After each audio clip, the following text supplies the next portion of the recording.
Hello, good morning, good afternoon, good evening, and good night to you. Thank you so very much for joining this series of 12 webinars that gears you with skills and mindsets to lead at your best in crisis time.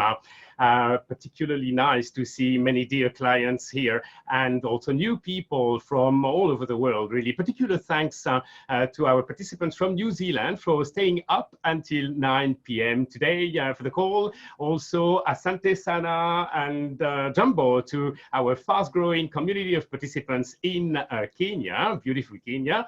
And the hero of the day is Juan Carlo in Panama City, where it's 4 a.m. Muchísimas gracias, Juan Alberto, and buenos dias to you. It's a pleasure to welcome you on the second webinar of our leadership journey that focuses on becoming leaders in crisis time, right? Last time we had focused on your stamina and your sharpness. Now you are fit and fresh to lead, and we are going to up the ante, in fact. And let me share a metaphor about leadership in crisis time. And here we go. It's like this, right? You've got to navigate a perfect storm. And the question to you is, why would your team members choose to follow you as their leader in this crisis time? Here we go. All right, we're going to catch a picture here of what it is. Let me share the results with you. And here we've got lots of interesting things, right? The winner is I listen to my team members' ideas as a main reason for them to choose you as a leader. And coming close, I care for my team members, and my team members trust me. I give clear directions and clear order. You all also selected for 53%, right? I make my team members feel we are a team, and the rest is less important. And I guess it's very interesting that you would say that, in fact, right? Because I fully concur. You cannot be trusted as a leader in a crisis where there is a lot of uncertainty, no clarity, a lot of instability, just like on this boat.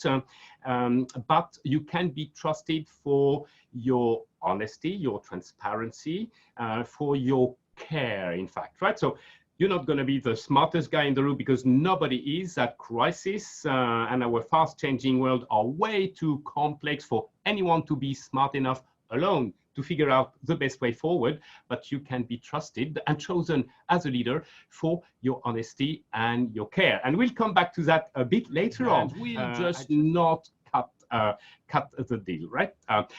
Neither will top-down leadership, for the reason I said earlier, right? No leader is smart enough to get out of this crisis with his or her organization in a good shape. Collective intelligence is necessary.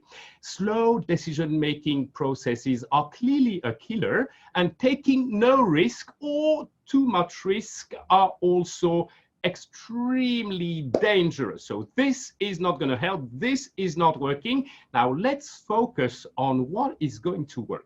And that's where I have the privilege of interviewing today Mr. Vidyadhar Limaye, Managing Director of Faurecia India. Vidyadhar has 32 years of experience in the automotive industry and oversees 3 plants. As you know, Faurecia is a global automotive supplier, and it's got 300 sites in 37 countries and over 115,000 employees. Actually, 1 in 3 cars is equipped with Faurecia. So probably some of your cars are equipped with Faurecia. It's really an honor to have Mr. Limaye on the program, and he will share leadership lessons from the battlefield. And perhaps I will invite Vidyadhar to turn on his camera, and here you are. And Vidyadhar, warm welcome again. Thank you for your precious time today. Perhaps to set the context, I have to say a couple of things, right? The implication of the COVID crisis on the automotive industry in India has been very severe, particularly over the March to May period. it seems that now a rebound is starting to take shape. And actually, I read McKinsey on Monday, they released a survey they had done that was showing that the automotive and assembly industry showed quite good signs of a rebound. However, it's way too early to be sure of anything, right? Because in India, we have pockets of COVID cases that yield local lockdowns, and the situation remains very predictable, which can defocus and demotivate people. And so, Vidyara, in that unprecedented and very challenging context, how did you adapt as a leader, and how did you get your employees on board crisis management? Thank you, Jean-Francois, for giving me this opportunity to talk to you on this forum, first of all.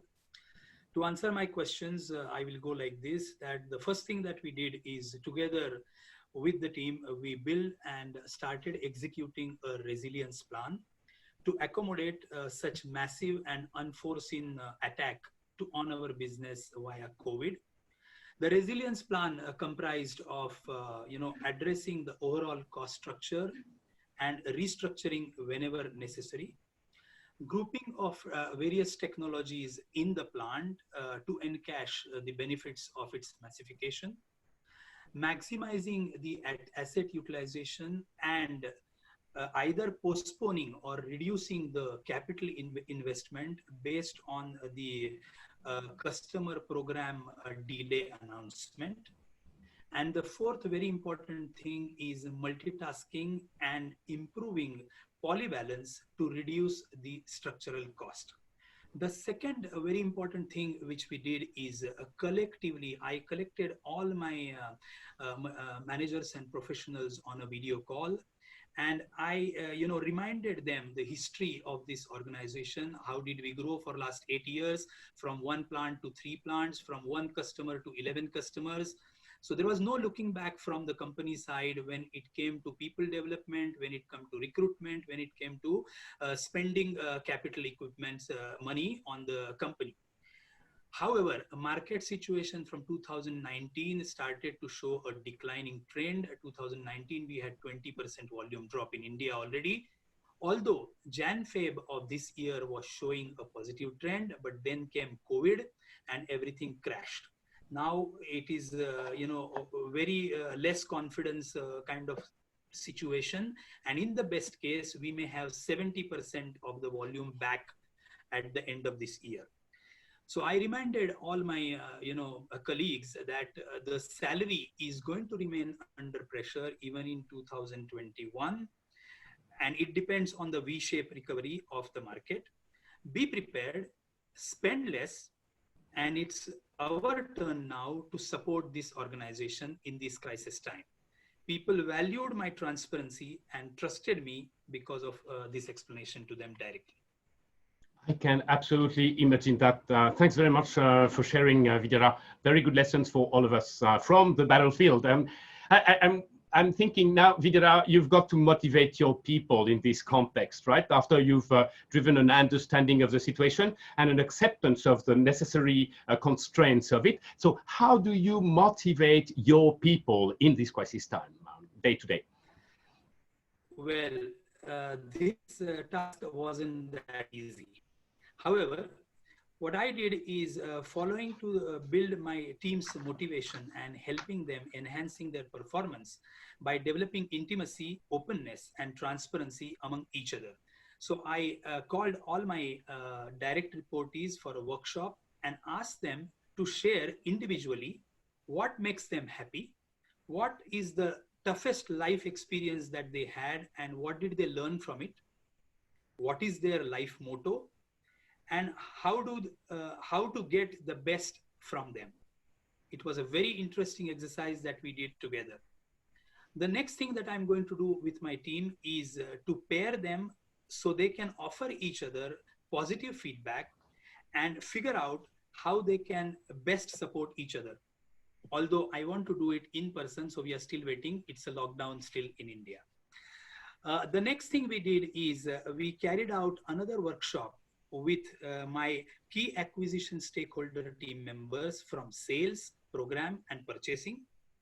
This particular exercise was done to reinforce and build the transparency internally as well as with the external customers, reinforcing the meaning and importance of commitment as a word and what does a commitment means, and then energizing the workforce to deliver 5-star customer rating in all fields of our business. Brilliant. Thanks very much, Vidyadhar. Now, we're running out of time, so perhaps very briefly, some reflections that this crisis inspired you. Okay, the quick reflection, the first one is that when the things are good, we tend to focus less on the quality people recruitment and then people development. Now that I have to restructure my team, I realized that I had chosen more if I would have chosen more locomotives than the less bogies in the past, I would have less people development to do. I have done a SWOT analysis with my N-1s. I asked them to perform their own SWOT analysis. We did it together. I shared my own mistakes and former slips, and then we discussed it together. Now we schedule one-on-one bi-monthly meetings with my N-1 to work on their individual development plans as leaders. And also, asked my N-1s, how has the crisis transformed them into a better leader? And what have they done differently to their direct reportees to grow further? We have also taken advantage of this plant shutdown for more than 2.5 months to write down the development plans for each individual. The second reflection is when things are good, we may make less efforts on long term. So this COVID crisis is like a reset for our strategic development, and it triggers many new possibilities for our business and smarter ways to invest. Aha. Absolutely. And perhaps last words, having done all of that and learned a lot and having had your people learn a lot too, how do you envision the future, Vidyadhar? I think we now have a better collaboration, faster people development, and smarter strategic planning. And I'm confident that we can make our comeback stronger than the setback that we got because of this COVID. Beautiful, and I have no doubt this is going to happen. Vidyadhar, thank you so very much.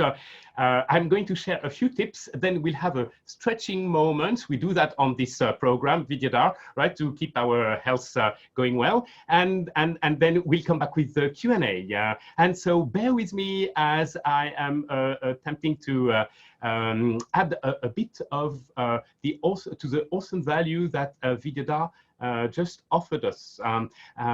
I've put together 7 insights I gleaned over the years from senior leaders I've had the privilege to coach, right? And before I share them, I want to say that insight number 0 is take care of your sharpness and your stamina. Like we spent a whole first webinar on it. It's most important to be able to lead in the crisis, right? So now, practically, what are must-dos that help senior leaders in crisis time? First, they've got to be the trusted one, like you could see, you could say in the poll, and also actually Vidyadhar demonstrated, right? He showed he cared, he was authentic, vulnerable, honest, bringing the real truths, the hard truths to people, right? And concrete examples, I'm thinking customer in healthcare in Australia, every 2 weeks has kicked off the remote team meeting they have with a space where people can share personal things. Like the first session was bring your pet session. So they showed their dog, their cat, whatever. Second session, I think, was about your favorite holiday. And then they talked about their favorite photo, family photo, and why, right? So they got to create a very intimate space. And now, of course, they are fully opened. They trust their leaders, they trust each other, and that makes for great collaboration.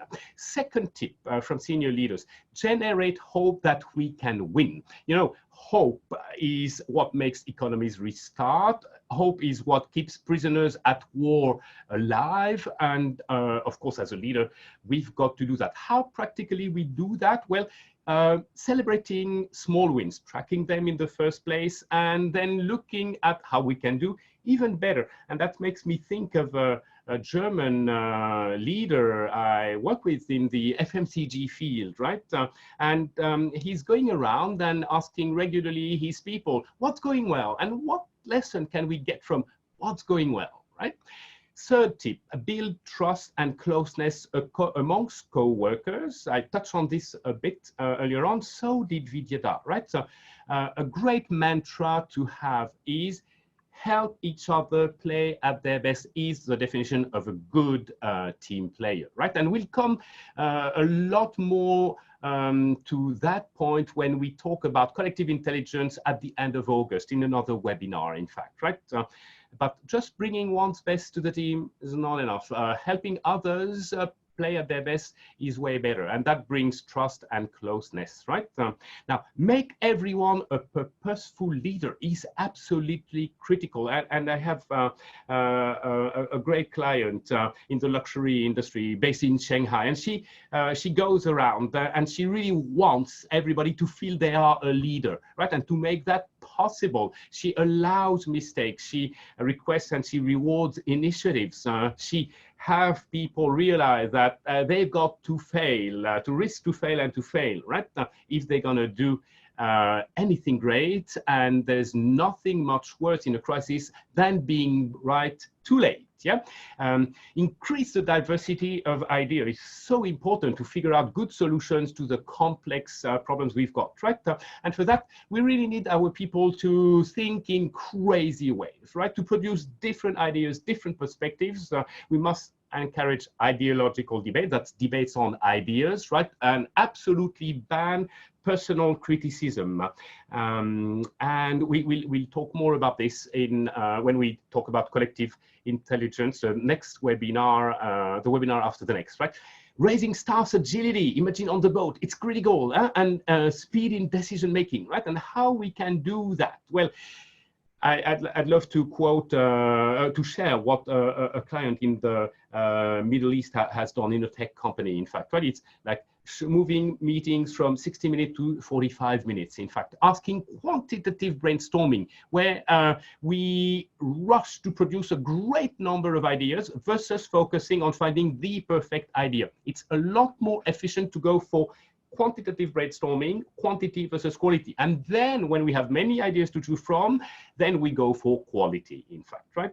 And there is no good decision at any time, but even less so in crisis, right?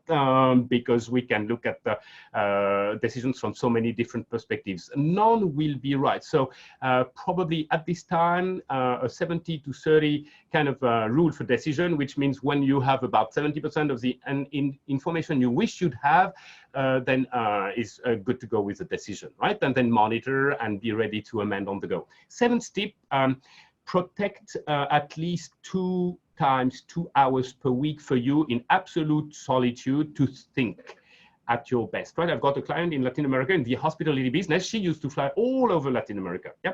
And now she's established those 2 time slots of 2 hours each, and in her calendar she wrote flying time, because when she was flying all over the subcontinent, then or the continent, then she was doing her thinking, right? And you, of course, need to do that too, right?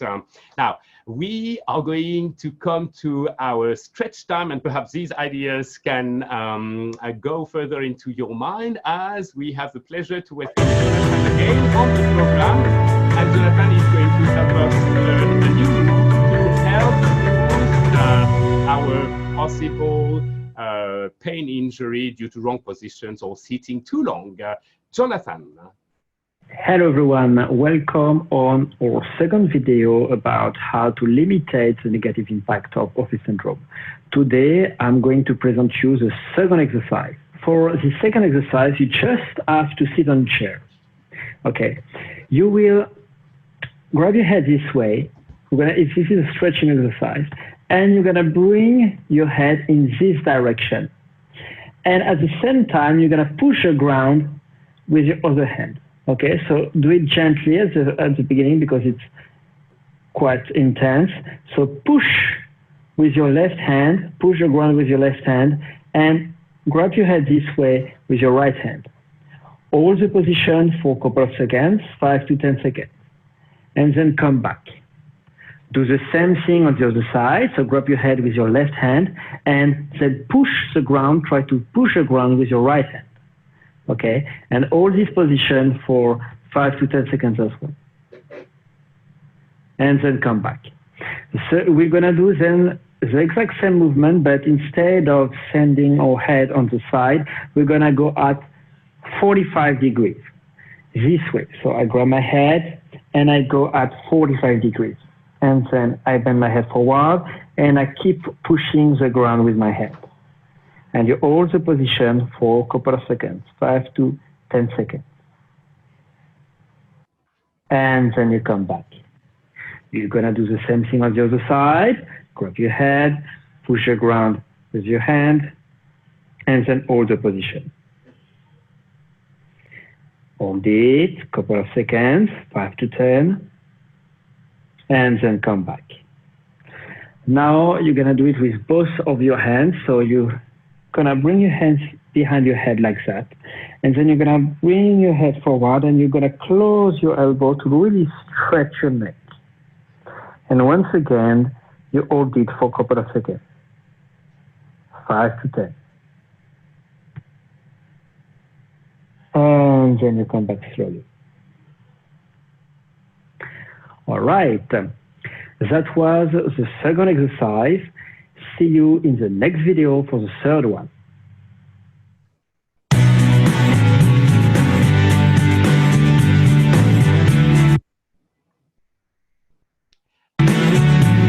Thank you very much, Jonathan. What a pleasure. And thank you all for your many questions. Actually, I'm going to invite Vidyadhar to come back on the video, and also my team member, Teddy Xu, to come up as well. Teddy is managing this series of webinars from the back end.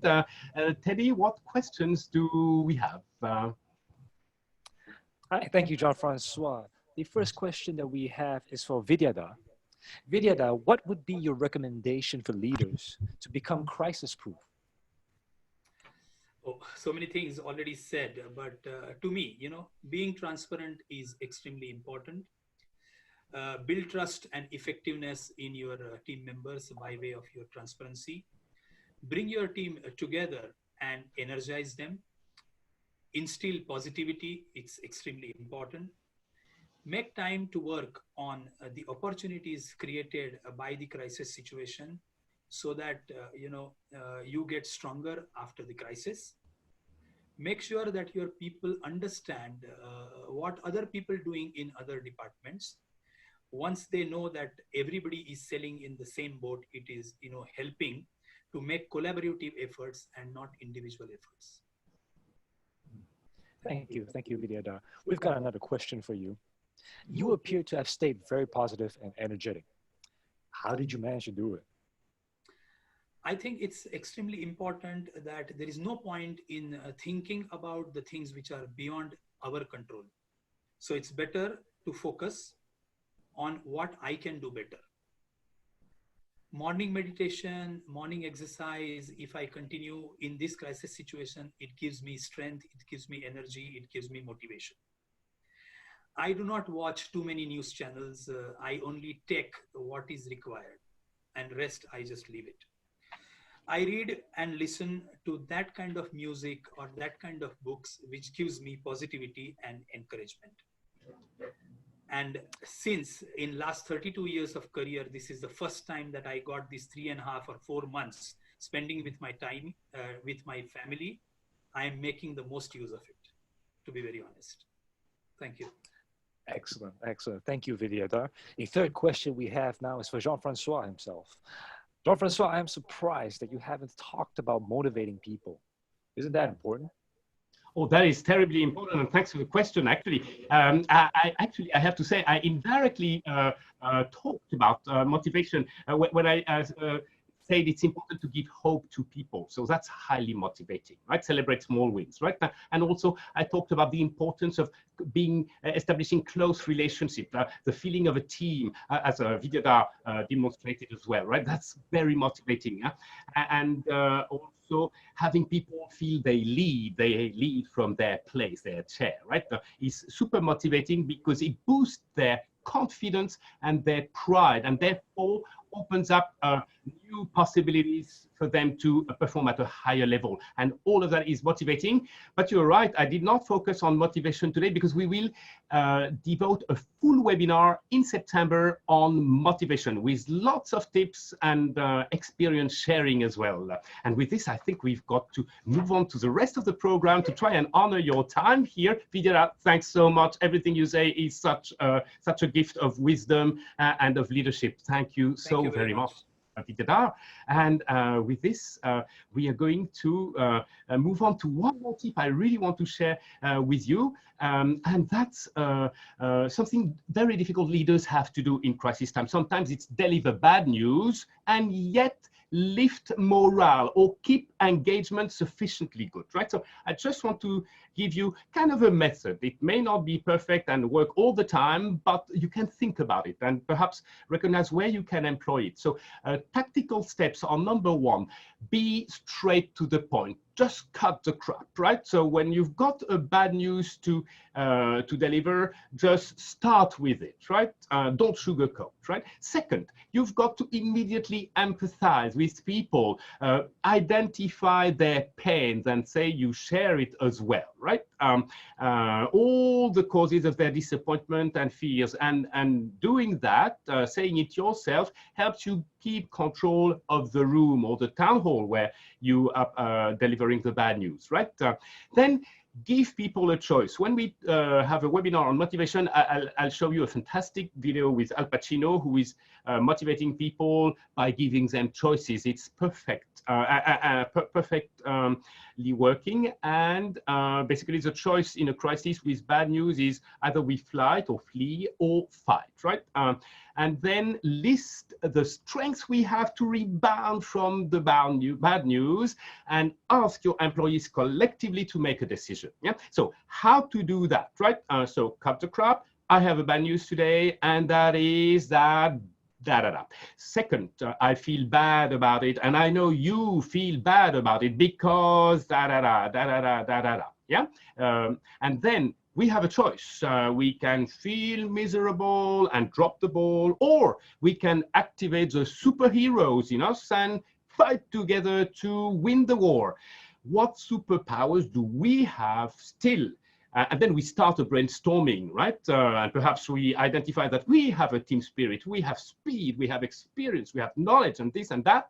And that starts to bring hope that, yes, we can rebound. And at the end, ask your people, so having brainstormed all of that, what are we going to do? And let them decide, right? So that's a way to deliver a bad news and then muster engagement to rebound collectively. Yep.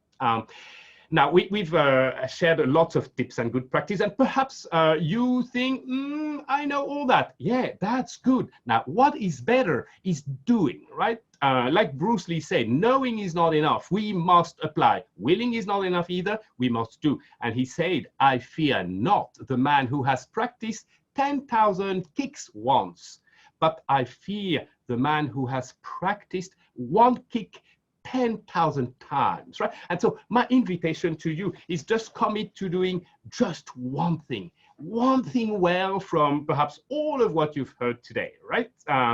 And just to make it easy for you, a quick recap vis-a-vis the SCARF factors of stamina and sharpness on the right side. Be the trusted one, generate hope that we can win together, build trust and closeness amongst co-workers, make everyone a purposeful leader, increase diversity of ideas, raise staff's agility and increase speed in decision-making, protect at least 2 slots of 2 hours per week for thinking alone, and then prepared to deliver bad news in a way that lifts morale.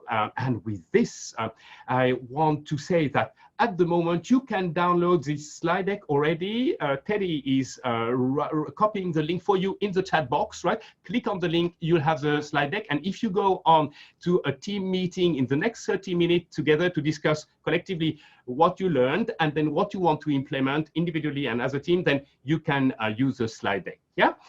One more thing I want to share is what we are up next, and that will be coaching skills for you in a crisis time, right? Coaching skills for leaders. And as you can see this video, I'll be coaching someone to show you how it's done. When people come to you with a lot of fears, anxiety, unmet needs, how do you coach them to make sense and unleash their best thinkings, right? So lots of practical tips for that. Teddy is also writing in the chat box the link for you to register to that webinar that happens in exactly 2 weeks' time at the same time, yeah? And then after that, end of August, we'll look at ways to unleash collective intelligence in your team. In fact, that will be on 27th of August at the same time. And there again, Teddy is copying in the chat box for you as a registration. So you can go just click on it and then you'll be on board for those 2 very important sequels of our webinar today, coaching skills in a crisis and catalyzing collective intelligence of your team. With this, there's a lot more in the slide deck. You can register to all of the subsequent webinars that cover the topic quite fully of leadership in crisis. 4 e-gifts for you today, one from me with a bit more depth to what I shared today. One from Boston Consulting Group about how CEOs can win the fight, transform to win the future. A bit more depth as well. You just click on the pictures when you get the slide deck and you are taken to the articles. One from McKinsey on choosing a strategic direction based on shifting, disruption, and option. And we'll have a special webinar on strategic planning in crisis a bit later down the road. Yeah. And finally, another one from BCG about leadership in the new reality and how it's important to lead with your head, your heart, and your hands, just like Vidya did, right?